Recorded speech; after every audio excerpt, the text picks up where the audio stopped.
Hello student, my name is Manish. मैं इस video में बात करने वाला हूँ कक्षा 7वीं मिड लाइन आकलन 2021 विषय गणित का सॉल्यूशन इस वीडियो में बताने वाला हूँ। तो स्टूडेंट वीडियो को लाइक शेयर और यूट्यूब चैनल को सब्सक्राइब कर ले।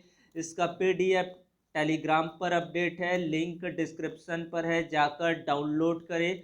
कोई प्रश्नों का हल अगर समझ में ना आए तो कमेंट बॉक्स पर बताएं। Let's start the video. प्रश्न क्रमांक पहला, संख्या समूह ऋण 5/2, 4/3, ऋण 3, 0, 1/7, 3/5 प्रदर्शित करता है। किसको प्रदर्शित करता है? परिमेय संख्या को। 4x धन 3 ऋण 2x धन 2 का हल होगा। तो हल करके देखते, 4x में से 2x को घटाने पर कितना होगा? 2x। 3 में से 2 को जोड़ेंगे तो जाएगा 5। इसका ऑप्शन नंबर ब सही होगा। 2 की घात 0 धन 5 की घात 0 का मान होगा। 2 की घात 0 किसी के घातांक में अगर शून्य हो तो ये 1 होता है, तो 1 धन 1 बराबर हो जाएगा 2। त्रिभुज ए बी सी एक समकोण त्रिभुज है जिसमें कोण बी 90 अंश का है, कोण सी 30 अंश का है। तो कोण ए का मान क्या होगा? तो 90 धन 30 यानी कि 120 अंश। त्रिभुज के तीनों अंतःकोणों का योग 180 अंश होता है। तो 180 अंश माइनस 120 अंश कितना होगा? 60 अंश। दिए गए किस विकल्प में बनने वाले दोनों वृत्त सर्वांग सम होंगे? त्रिज्या बराबर 4 सेंटीमीटर, व्यास बराबर 8 सेंटीमीटर। तो पहला इसका उत्तर सही होगा। -30/10 का मान ज्ञात कीजिए। तो -30/10 यानी कि 0 से 0 कट जाएगा, तो ऋण 3/1 यानी कि ऋण 3 इसका उत्तर होगा। दिए गए चित्र में त्रिभुज पी क्यू आर एक समकोण त्रिभुज है जिसमें कोण आर 90 अंश का है। पी आर और क्यू आर आपस में बराबर है, तो एक्स का मान ज्ञात कीजिए। तो त्रिभुज पी क्यू आर में पी आर बराबर क्यू आर। पी आर किसके बराबर है? क्यू आर के बराबर है। तो कोण आर भी प्रश्न में दिया गया है 90 अंश का है। कोण क्यू एक्स अंश, तो कोण पी भी क्या होगा? एक्स अंश का होगा। समान लंबाई के भुजाओं के सम्मुख कोण त्रिभुज के तीनों अंतःकोणों का योग होता है 180 अंश। यहाँ से एक्स का मान प्राप्त हो जाएगा 45 अंश। कोण पी बराबर होगा 45 अंश, अतः और कोण क्यू बराबर भी होगा 45 अंश। प्रश्न क्रमांक 8 को सरल करना है। 4b धन ब्रैकेट 2b माइनस 3a धन 3b माइनस 2a, इसको हल करते हैं तो 4b धन 2b minus bracket 3a plus bracket 3b minus 2a bracket close. सारे ब्रैकेट को क्लोज कर दिए। यहाँ पर से छोटा ब्रैकेट को पहले हल करते हैं तो 4b धन 2b माइनस 3a धन 3b माइनस 2a, सभी को हल करोगे तो इसका जो उत्तर आ जाएगा वो 3b माइनस a होगा।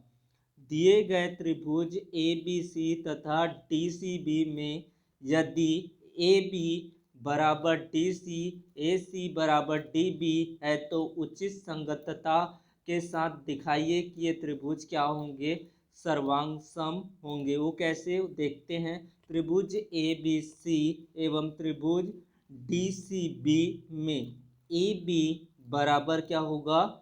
ए बी बराबर हो जाएगा डी सी और ए सी बराबर होगा बी डी, और बी सी बराबर क्या होगा? बी सी उभयनिष्ठ भुजा। सर्वांग सम होंगे त्रिभुज ए बी सी सर्वांग सम डी सी बी। कैसे? भुजा भुजा सर्वांग समता नियम से। अजय अपने मोटरसाइकिल के लिए 71 रुपये 20 पैसे की दर से 3.5 लीटर पेट्रोल खरीदता है। तो अजय को पेट्रोल की कितनी कीमत चुकानी पड़ेगी? प्रति लीटर पेट्रोल का मूल्य कितना? 71 रुपये 20 पैसे यानी कि 71.20 रुपया पेट्रोल की मात्रा है। 3.5 लीटर पेट्रोल की कुल कीमत, पेट्रोल की मात्रा गुणित प्रति लीटर पेट्रोल का मूल्य, तो यहाँ से उत्तर निकाल सकते हैं 249 रुपया 20 पैसे इसका उत्तर होगा। दिए गए परिमेय संख्या को आरोही क्रम में लिखिए। आरोही क्रम में पहले लिखने के लिए सबसे पहले क्या करेंगे? हरों का लघुत्तम समापवर्तक होगा 42, 1/2 यहाँ पर 21 का गुणा करना पड़ेगा अंश और हर के लिए। ऋण 2/3 यहाँ पर 14 का गुणा करना पड़ेगा। ऋण 5/7 यहाँ पर 6 का गुणा करेंगे, ऋण 4/14, यहाँ पर 3 का गुणा करेंगे। तो जो पहला वाला मान हुआ 21/42, फिर ऋण 28/42, ऋण 30/42, ऋण 12/42। फिर इसको हम लोग आरोही क्रम में व्यवस्थित कर देंगे। तो इस तरह से ऋण 5/7, ऋण 2/3, ऋण 1/14, 1/2 इसका क्रम होगा। 3 क्रमागत सम संख्याओं का योगफल 30 है, तो वे संख्याएं ज्ञात कीजिए। माना प्रथम सम संख्या है x, द्वितीय सम संख्या है x-2, तृतीय सम संख्या x-4, इन सभी का योगफल 30 है। तो 3x-6 बराबर 30, तो 3x बराबर 24। तो x बराबर इसका जो उत्तर होगा वो कितना हो जाएगा, 8 हो जाएगा। बाकी इस मान को निकालेंगे। द्वितीय संख्या 8-2 बराबर हो जाएगा 10, तृतीय संख्या हो जाएगा 8-4 यानी कि 12, पहली संख्या होगा 8, दूसरी संख्या होगा 10 और तीसरी संख्या होगा 12 होगा। 3 की घात x बराबर 81, तो x का मान ज्ञात कीजिए। 3 की घात x बराबर 81, 3 की घात x बराबर 3 की को 4 बार इसको फैक्टराइज करेंगे। 3 गुना 3 गुना 3 गुना 3, 3x की घात x बराबर 3 की घात 4, घातों की तुलना करने पर x बराबर होगा 4। यदि किसी त्रिभुज किसी आयत की लंबाई 4x की घात 2 धन 4x ऋण 1, चौड़ाई x की घात 2 धन 4x धन 1 आयत का परिमाप ज्ञात कीजिए। आयत का परिमाप होता है 2 लंबाई धन चौड़ाई। तो 2 हल करेंगे, इसको हो जाएगा 10x की घात 2 धन 10x, इसका उत्तर आ जाएगा। उसके बाद है इसको परिमेय संख्या में परिवर्तित करना है। तो x का मान दिया है 2.316 बार। तो इसको क्या लिख सकते हैं, x बराबर 2.3166, समीकरण 1 दोनों पक्षों को 100 से गुणा कर देंगे तो दशमलव आगे की ओर चला जाएगा। 100x बराबर 231.66। पुनः समीकरण 2 को 10 से गुणा कर देंगे तो फिर से दशमलव 1 स्थान आगे खिसक जाएगा। समीकरण 3 और 2 को घटा देंगे, इस तरह से x का उत्तर प्राप्त हो जाएगा।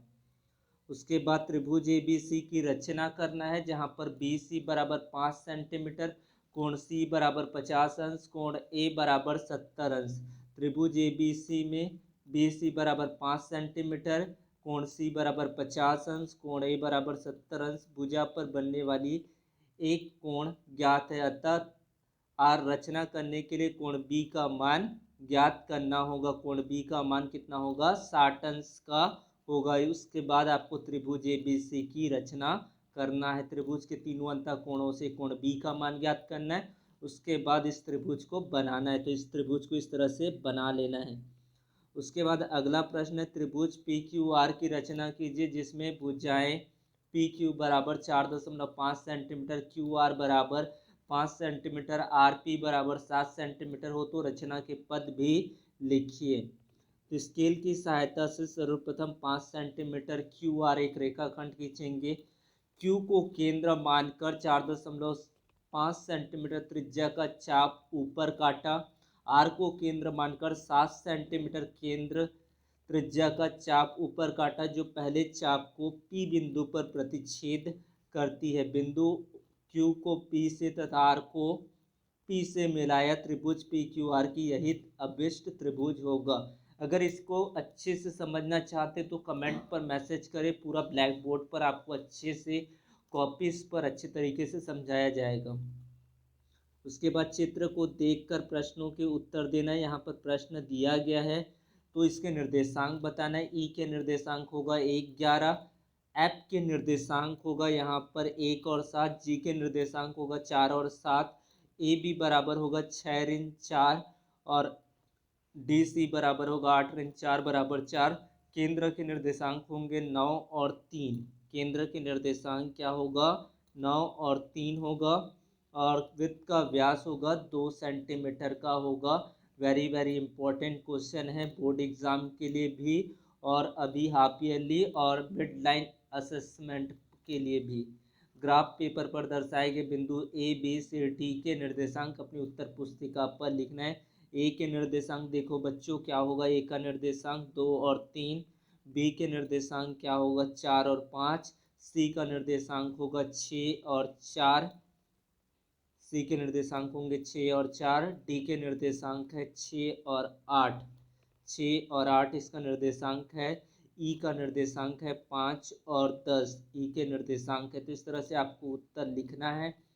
तो कोई भी क्वेश्चन पर आपको लगता है कि मुझे समझ में नहीं आए तो वो आप कमेंट पर मैसेज करेंगे, सजेस्ट करेंगे। वीडियोस को लाइक और शेयर जरूर करें। धन्यवाद।